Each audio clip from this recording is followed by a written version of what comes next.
Now, if you look at the outbreak zone of Lyme disease in America in relation to Plum Island, where Nazi scientists in America were working on poisoned weaponized ticks, you'll see that even today, the main outbreaks of Lyme disease center around the coastline where Plum Island is situated. Soldier on, my good countrymen, keep fighting for your children now, keep fighting for your land.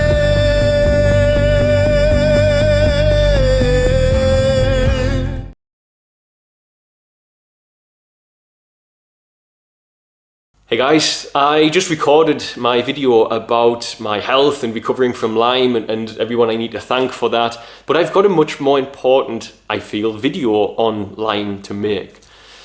I have come across much information since I've had this sickness, and I'm at the point where I have to ask the question, which many people will think is paranoid nonsense, but if you watch the video, I'm not saying it is, I'm just saying you draw your own conclusions, and your mind might lean towards accepting that it could be. And that is Lyme a man-made weapon? Now that sounds insane, it's a bacteria. How could it possibly be a man-made weapon? Well, it's not just the bacteria. Many people are downgrading Lyme because everyone on the internet thinks they've got Lyme disease. Now, I'm sure a lot of them might have it, but I know from the suffering I've gone through this year, which is the only word I can use for it, and other patients will call it the same, other persons who are infected will call it the same. It's just horrendous, relentless suffering. Now, to give you an idea just how much, one of the world's leading doctors, who was a cancer specialist but now treats Lyme patients, said the following about Lyme's disease. Would have asked me 15 years ago, is there a disease worse than cancer? I would have said no. But in the meantime, I know that there is a disease which is much, much worse than cancer, because, you know, you do not die immediately of this disease, but you suffer and you observe your own going downhill. Now, it's not a competition or anything. I'm just saying that's a man who works with both sides of the work, and in his eyes Lyme is so horrendous because of the slow destruction of the human being that it causes. Now, to think that women and children and men all over the world have this is heartbreaking, but to imagine children with it kills me. I can't even bear the thought of it because it's so horrific. And the thing is with Lyme as well, it doesn't define who it's going to get, and medical science is so weak. Even if you are of decent financial standing, there's often no way to get out of it. Tommy Hilfiger's daughter, and we all know Tommy Hilfiger, the fashion designer, so we obviously know this guy has a lot of money. She got Lyme at the age of 7 years old and went undiagnosed with the doctors he could afford until she was sectioned by the Mental Health Act at the age of 19. And in the mental health home, the psychologist recognized the symptoms and said, you have Lyme's disease, you're not mentally ill, you've got bacteria in your brain and it's making you behave strangely. I can relate to that. It does give you a lot of neurological problems. But mine are nowhere near as severe as some people. In and out sort of problems going on throughout my day. I don't have any permanent fixed problems that I'm conscious of, at least. So how can I say that it might be a weapon? Well, Lyme's disease got its name from two towns, Old Lyme and Lyme in Connecticut, United States of America. It was discovered in the mid-70s. They had an outbreak in these towns. That's why they named it Lyme, after the towns that outbreaks began. And they thought they had a strange outbreak of pediatric arthritis because lots of children got arthritic pains. This obviously was not the case, and eventually they found the Borrelia Bacteria. Now, the Borrelia Bacteria is very much a super bacteria. It is so unbelievable in its design. It's intracellular, it's a corkscrew, so it can bury into your bone and get out the way of antibiotics, etc.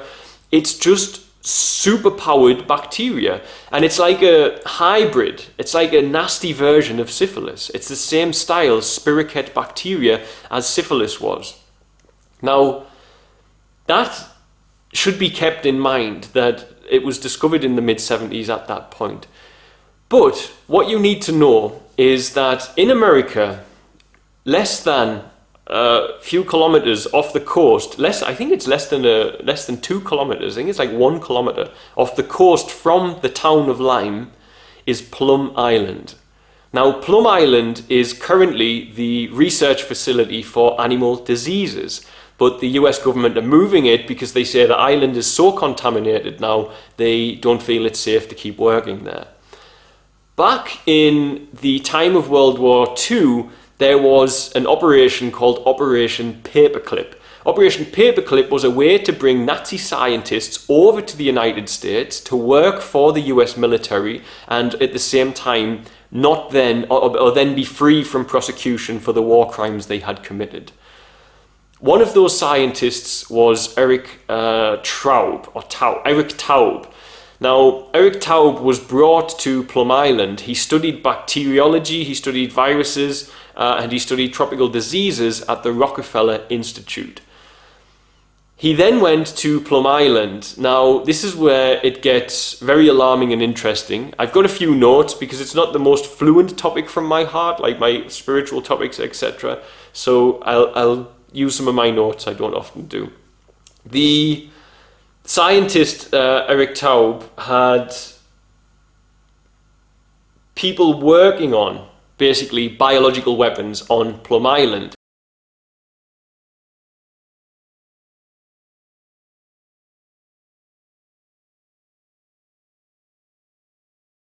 Now, John Loftus was a fenced attorney, and he was heavily involved in investigating Plum Island and what was going on quite a few years ago. Now, John Loftus uncovered within his research, and he documents this research in a book, which book was his? Oh, The Belarus Secret. There's 2 books I'm going to mention. The Belarus Secret is John Loftus's book. You can read it, buy it, whatever you want to do. In there, he outlines that the Nazi scientists, and they have the documentation to show that they were weaponizing ticks. They were poisoning ticks with viruses and bacteria and dropping them on places in Russia in an attempt to poison the local populace with these ticks. Now, that research carried over to Plum Island, and they began to work on weaponized ticks. When you then look at the work in a book called Lab 257. Now, Lab 257 was written by Michael Carroll, who was a prosecution attorney. Now, he also had some other titles. I'll put them here because I forgot what they are. He showed that when he got access to all of these different files whilst working on his case, he managed to achieve classified access. He found the files on weaponized ticks, and they were all empty. They had been destroyed, and nobody had any information on them. So he then started to pursue the persons working at Plum Island, and they openly revealed, the former employees, that whilst working under the Nazi scientists, they were working on weaponized ticks. And because they were genetically modified, some of those ticks were released upon Plum Island to see if they could survive on the island. What then happened, they believe, potentially is what happened, seems they were working on these ticks, and Lyme is just over the water from Plum Island.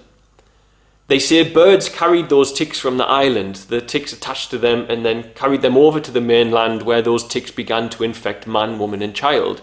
Now, if you look at the outbreak zone of Lyme disease in America, in relation to Plum Island, where Nazi scientists in America were working on poisoned weaponized ticks, you'll see that even today, the main outbreaks of Lyme disease center around the coastline where Plum Island is situated. Obviously, it raises huge questions about what went on. Now, there's a little more to that as well, and that is that inside most persons with Lyme's disease, then mycoplasma tests positive, but a specific type, Mycoplasma fernitums. Now, Mycoplasma fernitums, sadly and disgustingly, is patented publicly by the US military as a form of weaponized bacteria. This type of mycoplasma is present in every soldier displaying symptoms of Gulf War syndrome. And in fact, when you look at Gulf War syndrome, they have come to the conclusion that a certain set of soldiers who were vaccinated in a certain area developed Gulf War syndrome. There is consensus to believe that they were injected purposefully or accidentally with this mycoplasma. Then when you look at the families of persons with Gulf War syndrome, they start getting Gulf War syndrome. And when you check, they too are infected with this mycoplasma. So Lyme disease is discovered in the 70s in a town that's just over the road from an island which is now said to be Animal Disease Research Central. And at the time before this happened, there were Nazi scientists who were there with American scientists as well, who were studying poisoned weaponized ticks and what they could do with them for matters of warfare. Seemingly the outbreak happens over the road, and then two attorneys discover a great deal of evidence which you can go through in their books regarding the outbreak and the connection to the island, or specifically Lab 257, which is where they were manufactured. Then you discover that persons gave testimony that they released them on the island to see if they could survive like a normal tick would. More than likely they got attached to birds. They flew to Lyme and Old Lyme and all that area and passed those ticks to that area, and thus passed it on by breeding with other ticks to the other ticks, and they passed on this bacteria to the animals, which other ticks fed off and got the bacteria, and that started to pollute America with Borrelia or Lyme disease. And on top of that, a patented bacteria, Mycoplasma fernitums, is often found inside persons who are infected with Lyme disease, and they presume it comes from the tick bite as well. So presumably they were using the already patented mycoplasma in their tick research at the time. Potentially. So I'm not here to say, without any shadow of a doubt, that Lyme disease is a man-made biological weapon. But I would say that those things are definitely cause for concern. And I'm not the only person who feels it's cause for concern, because there are many people lobbying across the world to find out what is going on here. Now, how was I infected with Lyme disease? Well, I don't know. Considering recently we've discovered there's a good chance that I've been poisoned somehow, poisoned in a way that suppressed my immune system, then I have to ask, where did all this come from? Where did it come from? And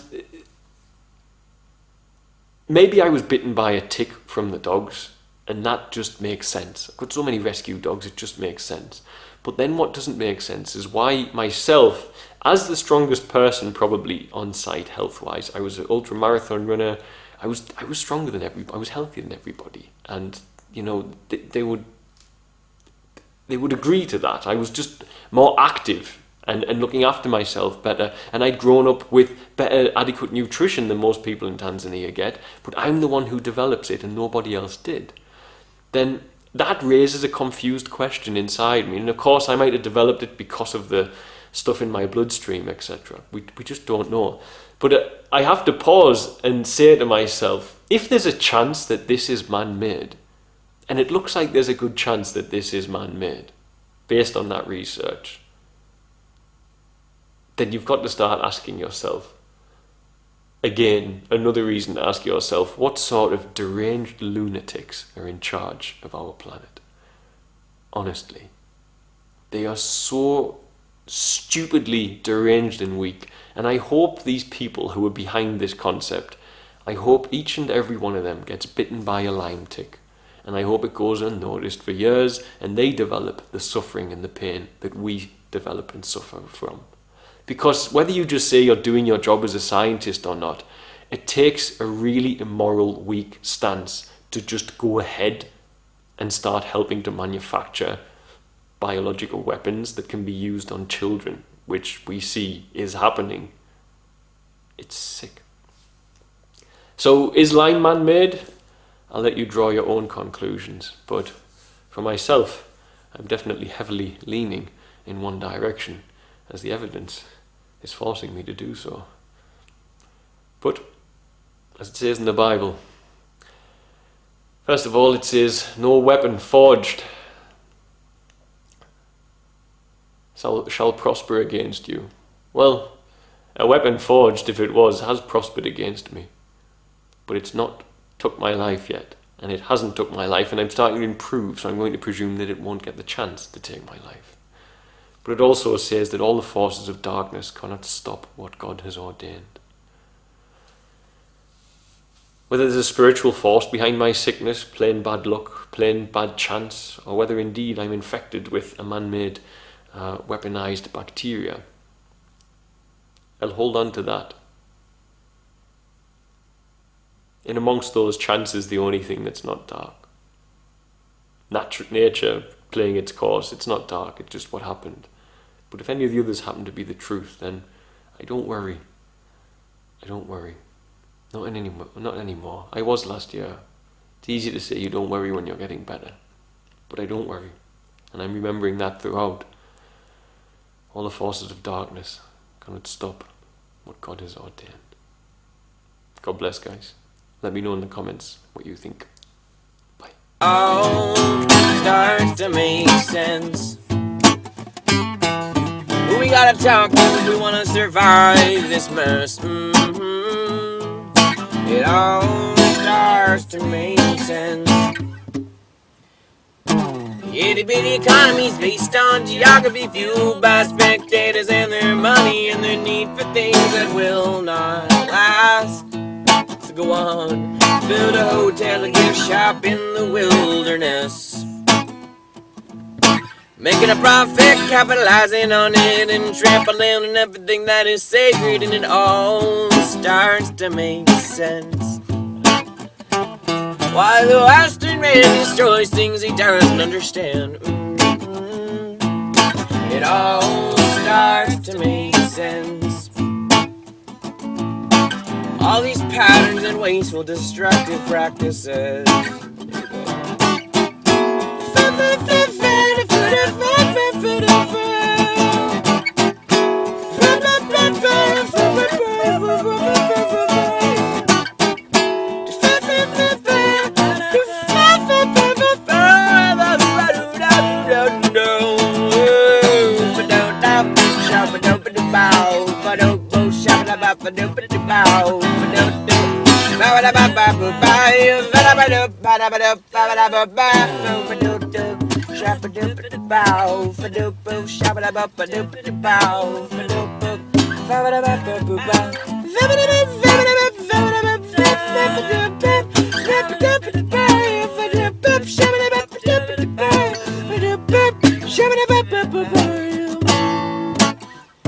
Living like a third world country inside this country. Fuck the government and put the people in poverty, and to bother me